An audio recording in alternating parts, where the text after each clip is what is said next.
Have you ever looked at your nose close up and seen these white clogs just covering your nose? Well, I have, and sometimes it's so bad that my nose literally reminds me of a strawberry. Hey everyone, it's Annie and welcome back to my channel. I'm a former beauty buyer trying to help you and your skin live its best life. Those white or yellow clogs are actually something called sebaceous filaments and not blackheads, which is what they're mistaken for a lot of the time. Sebaceous filaments are one of the main characters of my skincare concerns. Unfortunately, there is no way to permanently remove sebaceous filaments, and we don't want to.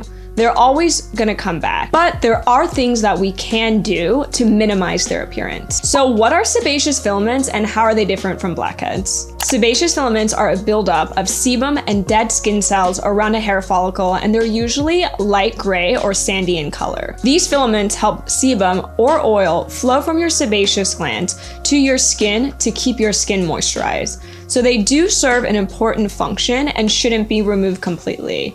But there are steps that we can take within our skincare routines to really minimize their appearance. Blackheads form when an opening of your hair follicle gets clogged with sebum and dead skin cells. If there's skin over this clog, it's called a whitehead. But if there isn't skin over this clog, it's then exposed to air and turns black, hence the name blackheads. Should I extract my sebaceous filaments or use pore strips? I used to use nose strips when I was younger because it was so satisfying to see all of that gunk on that nose strip after you've pulled it off. But I highly recommend that you skip the pore strips because they can damage and injure your skin, leading to broken blood vessels that can only be treated with lasers. In my early 20s, I was really obsessed with extracting the sebaceous filaments out of my nose, and it actually led to a broken blood vessel, which looked like a red dot on my nose that I've had throughout my 20s. And now it's mostly gone, but I really wish I didn't do all of that extracting in the first place, so I wouldn't have had to gotten laser treatment to get rid of it.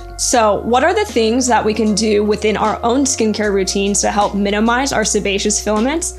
Let's get into it. First, I want to talk about a weekly treatment that I do to really deep clean my pores. Second, I want to give some ingredient recommendations that you can incorporate into your day-to-day skincare routine to help minimize the appearance of sebaceous filaments. So for a weekly deep clean of my pores, I love using the Fiddy Snails pore cleansing routine. It's a non-abrasive way to unclog my pores and to really minimize the look of sebaceous filaments. It's also really satisfying because sometimes, not always, I can feel those tiny little oil clogs or grits coming out of my nose, and it's actually so much more satisfying than using a pore strip. For this method, you'll need a clay BHA mask and a cleansing oil. My favorite BHA mask to use for this pore deep cleaning would be the Ordinary's 2% salicylic acid mask.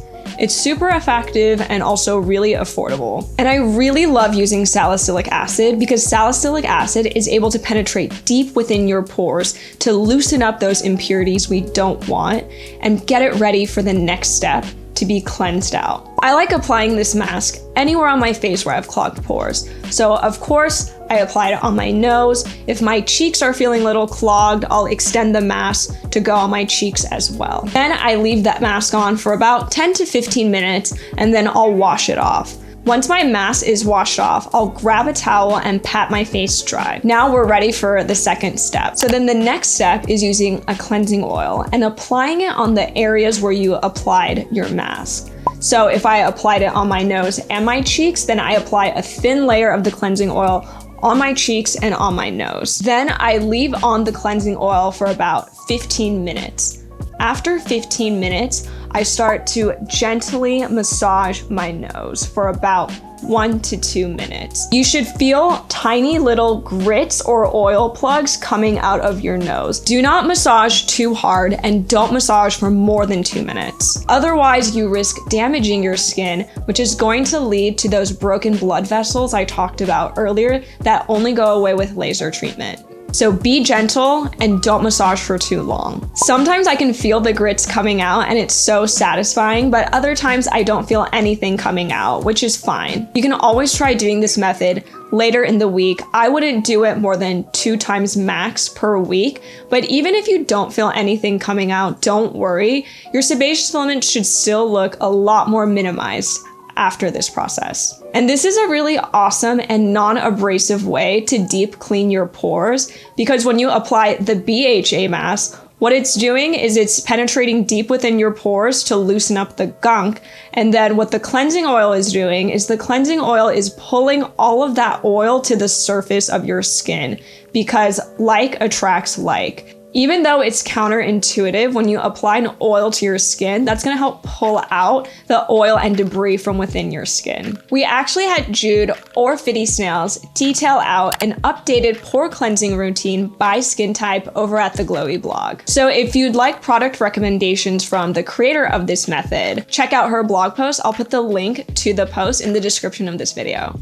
So now that we've done our weekly deep clean, there are 2 ingredients that I've incorporated into my skincare routine to really help with sebaceous filaments, and they are BHA and retinoids. If you're a beginner who has never tried BHA before, but you're curious about it, I recommend starting off with a BHA cleanser. BHA is a type of chemical exfoliant, so it can be a little strong if your skin isn't used to chemical exfoliants. And cleansers are a low-risk way to try out a new ingredient, because cleansers don't stay on your skin that long. Cleansers will probably stay on your skin max a couple of minutes because it's a wash-off product, so it minimizes the chance of irritation. You can start off with the BHA cleanser and use it once a week, and then as your skin adjusts and tolerates to it, you can increase the frequency. Some really great beginner BHA cleansers that I really like are the Inky List BHA cleanser, as well as the CoStar X Salicylic Acid Cleanser. Once your skin is used to a BHA cleanser, or maybe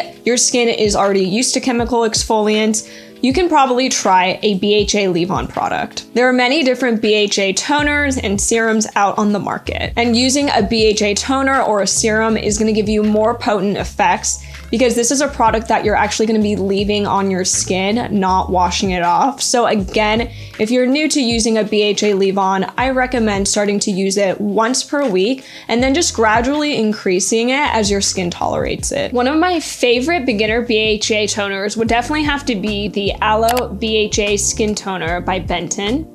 And this toner has 0.5% salicylic acid, as well as really calming ingredients such as aloe and snail mucin, so it's also really hydrating as well. This product is free of any artificial fragrances, and it's also cruelty-free. Another beginner BHA toner that I also really love would have to be the CoStar X BHA Power Blackhead Liquid.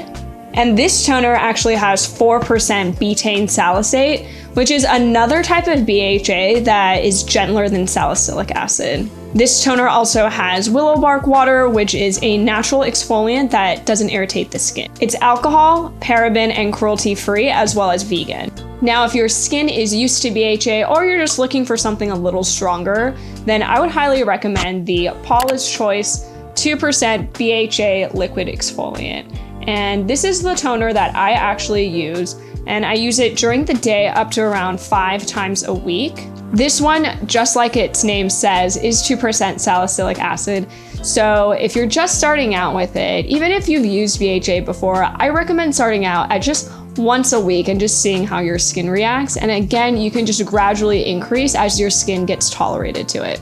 So the second ingredient that I've incorporated into my skincare routine to help with sebaceous filaments would have to be retinol and retinoid. There's a lot to say about retinols and retinoids, so if you want me to make another video where I can dive in deeper about both of these products as well as their benefits, let me know in the comments below. But one of the many benefits of using retinol is that it can help minimize sebaceous filaments, because retinol tightens pores, decreases oil production, and brings clogs to the surface. Usually, retinoids are stronger than retinol, so if you're a beginner, then I would recommend that you start off with a gentle over-the-counter retinol. And of course, with retinols and retinoids, definitely start off using a small amount.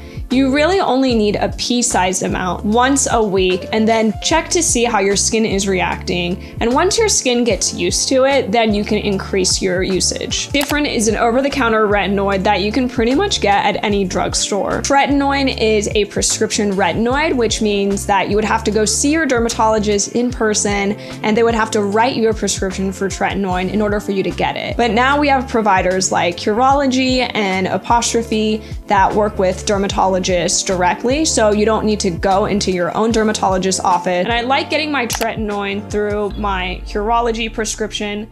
And what I really like about Curology is that you're able to get tretinoin within your formula. With Curology, they actually custom blend a formula for you based on your skin concerns and what your skin looks like. You send them photos of what your skin looks like without makeup on. So I just really like that custom aspect of Curology and how I don't have to go into my dermatologist's office for a prescription. I can just speak directly to a dermatologist through the Curology website, which makes it easier for me. So those were all of my tips on how to minimize sebaceous filament. Let me know if you end up trying any of these tips and how they work out for you. And also, if you have sebaceous filaments, is there anything that you do to minimize the appearance of your sebaceous filaments? Let me know in the comments below, and I'll see you in the next video.